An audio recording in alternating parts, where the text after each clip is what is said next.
Beep, beep, beep, beep, beep, beep, beep, beep, beep. Welcome to the court of the EDI Jester. How are we all?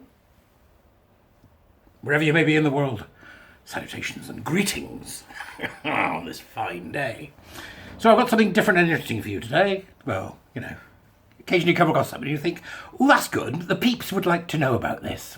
So I'm grateful today to the rather marvellous Genevieve Gluck, who is on Twitter as Women Read Women. Okay, all the links as usual in the dubris. Oh, if you're in Australia, America, or you like getting up at 1 in the morning, last few days to join up to our latest Winning Mindset Warrior Teacher course. So if you want to do it, now's the time to do it. Links in the dubris, okay, right? Buy me a coffee, you know, super thanks. Anything can help, folks, would be brilliant. As the new month barrels down my neck. Okay, so this is about the trans flag. I thought it might be a good idea because, you know, Pride Month is upon us, although I can think of nothing worse, frankly, now, because it's been completely captured by TQ plus nutters and critical social justice tossers. So we'll see how bad it gets, shall we, this month? We'll see. Right, so without further ado, I bring you the work of Genevieve Gluck. Thank you, Genevieve. The creator of the trans flag, Robert Hoagie, and there's a picture of Robert there, yes, you see, in the dubris, right? Who goes by Monica Helms, used to steal their mother's underwear, then moved on to stealing random women's underwear for sexual reasons, and has written a story about an adult man marrying a teen girl who doesn't age. You can make out your own mind about this stuff. You don't need me to help you, right? Monica Helms designed the first trans pride flag in 1999. In More Than Just a Flag, Helms' memoir, he states, "I'm both man and woman, neither a man nor a woman, and sometimes both at the same time. I believe I'm enlightened. My brain floats between multiple worlds." Yeah, you're a nutter, mate. You know. And then they've got an excerpt from the book. Okay? Good stuff, this. "As my life has progressed, I found that I'm both man and woman, neither a man nor a woman, and sometimes both at the same time. I am not confused." You are confused.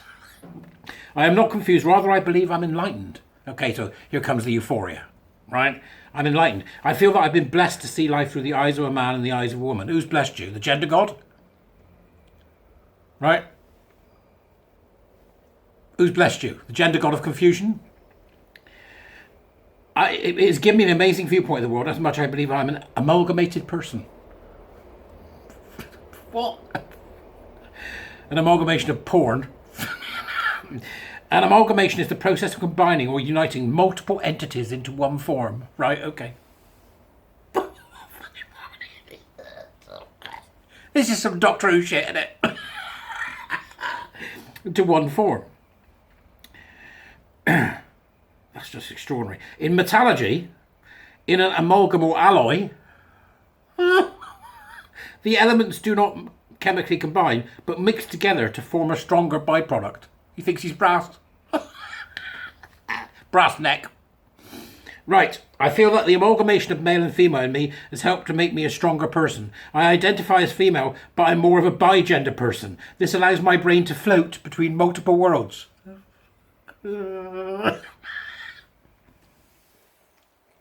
This may be a new mental illness, you know.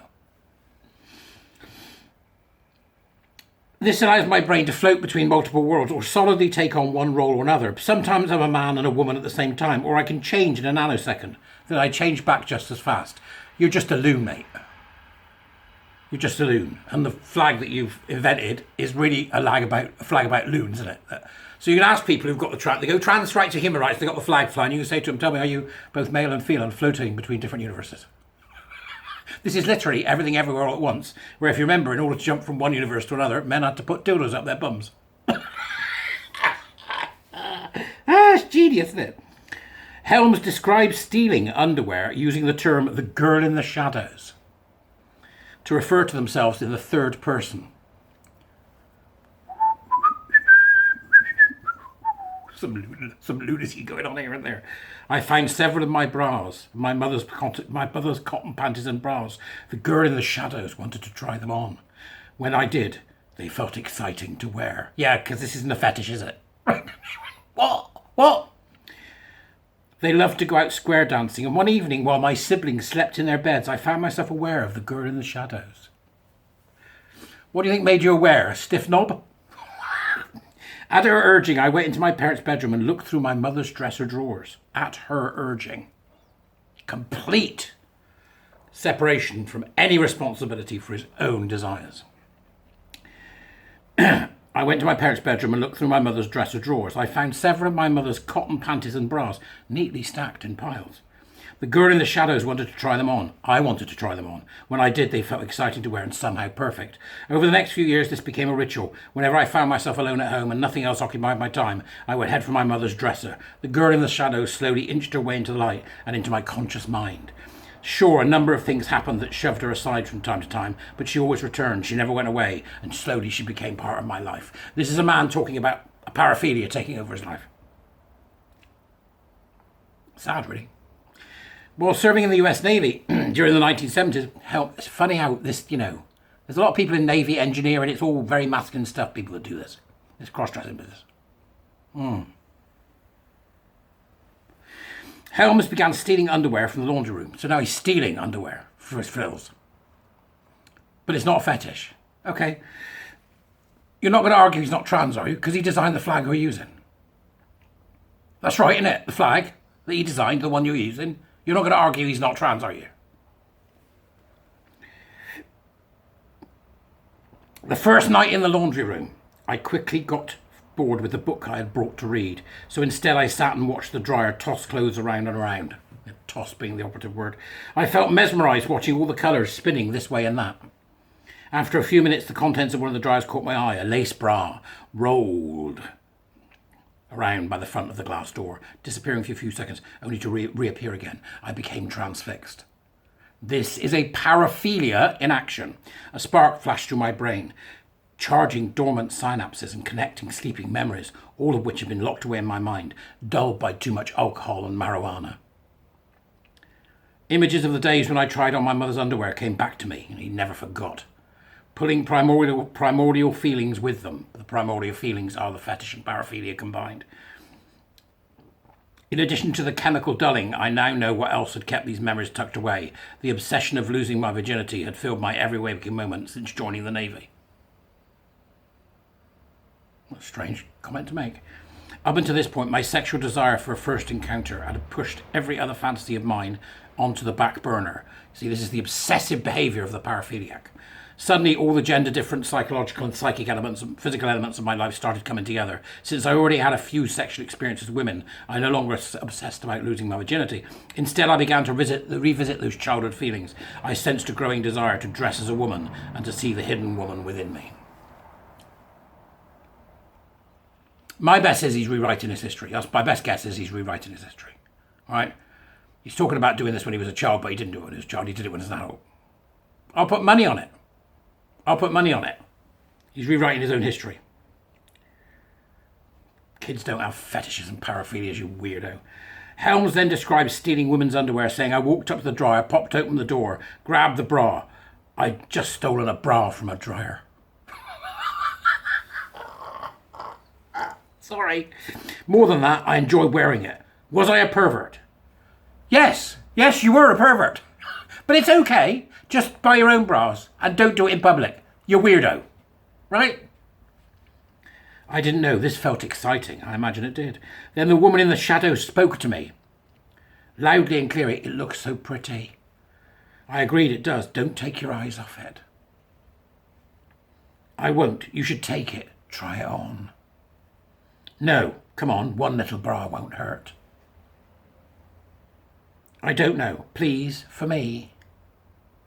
I walked up to the dryer, popped open the door, grabbed the bra and shoved it into my pocket. Then I gathered my finished clothes and rushed back to my apartment. When I got back, I pulled the bra out of my pocket, took off my shirt off in front of the mirror and put the bra on. I looked at my reflection and liked what I saw. I had just stolen a bra from a dryer. More than that, I enjoyed wearing it. Was I a pervert? I didn't know. All I knew was this felt exciting. It felt liberating and I wanted more. There's the euphoria of what he sees as boundary breaking. There's the euphoria. This time, however, I wanted to be sure to buy the clothes I wanted rather than stealing them. I partially did this to ease my conscience. I would also ensure I could get the right sizes to fit me. I partially did this to ease my conscience. Partially. What was the other reason? Over the next couple of days, I still began gathering all the items I needed to bring out my inner woman. I bought everything, including a wig. The thrill of buying the clothes became tempered by a fear that I was doing something society frowned upon. Right, okay. Yes, you are doing something.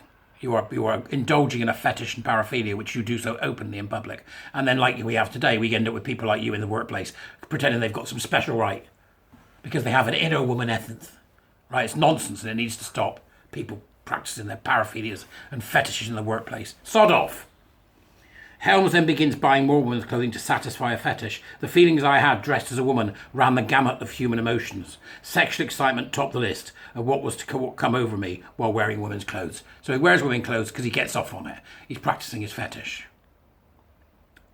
While stationed in San Diego, Helms began attending drag clubs. One evening after going home with one of the club's performers, she pulled out a corset from her dresser and helped me put it on. When I looked at my image in the mirror, I couldn't help but be turned on. Classic orthogonophile. The trans flag was designed by a fetishist and an orthogonophile, and you're flying it at what you now call pride, which isn't pride, and the LGBTQI hands, knees and bumps daisy nutters have taken it as their mascot because it shows that all this is about actually is kink, fetish, anti-science, wibbling, grievance goats. Now, Genevieve has gone on to explain a lot more in this thread from April 2022, and I do wish that I'd come across it prior to this, because I would have read it to you before. But I think it's a very good primer for those that think that there's something innocuous about this movement. There is nothing innocuous about this movement. It sterilizes, medicalizes, and damages kids. It makes people into lifelong patients, and it was all based upon the concept that you can dress up and get off on the fact that you think you're a woman. Don't ever think it wasn't about that. It was. It was never about people who had so-called gender dysphoria, those who suffered from some kind of terrible malaise. Never.